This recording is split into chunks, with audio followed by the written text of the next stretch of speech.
In the previous video, I referenced the fact that God had been moved to eliminate groups of people in judgment, and that this had led some people to question or even doubt the love of God. I then indicated that I would offer an illustration as a way to begin processing how such an act might indeed be an act of love.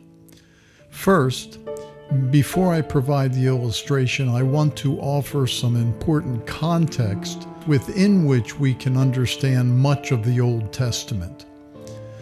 Much of what we see in the Old Testament text relates to God working to raise up a nation that operates according to sound, healthy principles for the production of a nation that is blessed and can be the source of blessing to all other nations. This is a very important picture to keep in mind. The development of this nation was taking place as they were surrounded by and consequently potentially influenced by nations that had cultural practices contrary to God's design for the production of healthy societies, cultures, and nations.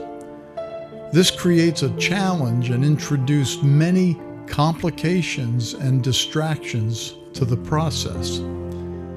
This was a very unique project which was designed not only to bless the nation of Israel, but was to lay the foundation for potentially blessing all peoples, tribes, tongues, nations throughout the rest of history.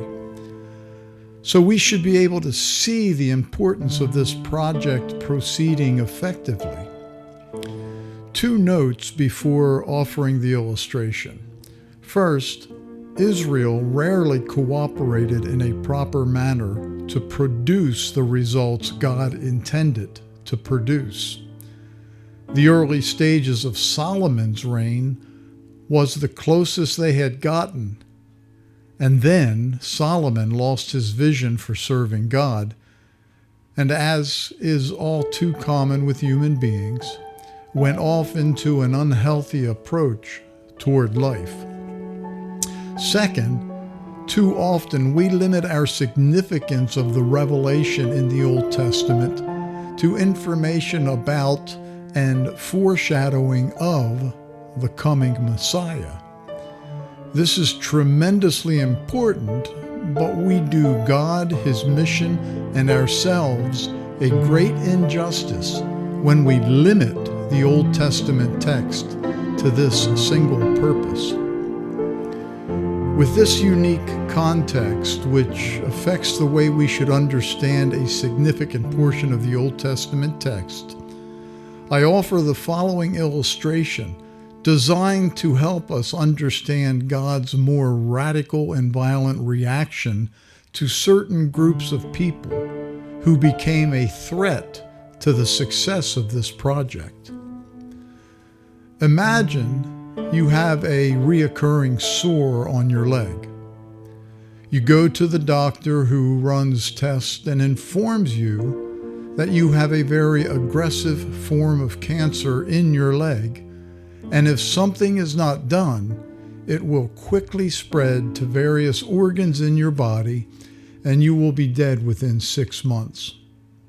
He then informs you that it is a good thing that you came to him because he has a reputation for being the most loving, caring doctor in the area. Consequently, he goes on to say he does not want to inflict pain upon you, so he is going to gently place a Band-Aid over the sore, being careful not to hurt you in the process, and will have you come back for a checkup in a year. So placing the Band-Aid on the sore was painless, but you will die an ugly death before the next appointment. Was this a loving, caring thing for him to do in an effort to avoid being the source of pain for you? On the other hand, having informed you of the loving care he has for his patients, he tells you that he is scheduling you for a radical amputation of your leg in 3 days. Consequently, to save you and the rest of your body from being polluted by cancer, he removes the diseased portion of your body. This is a strategic move to pursue the best potential outcome. The doctor does not do it because he hates your leg. He does not do it because he loves blood and gore. He does not do it for the self-satisfaction of doing it, though he might derive satisfaction from knowing he performed a beneficial service. Yet this is a secondary aspect.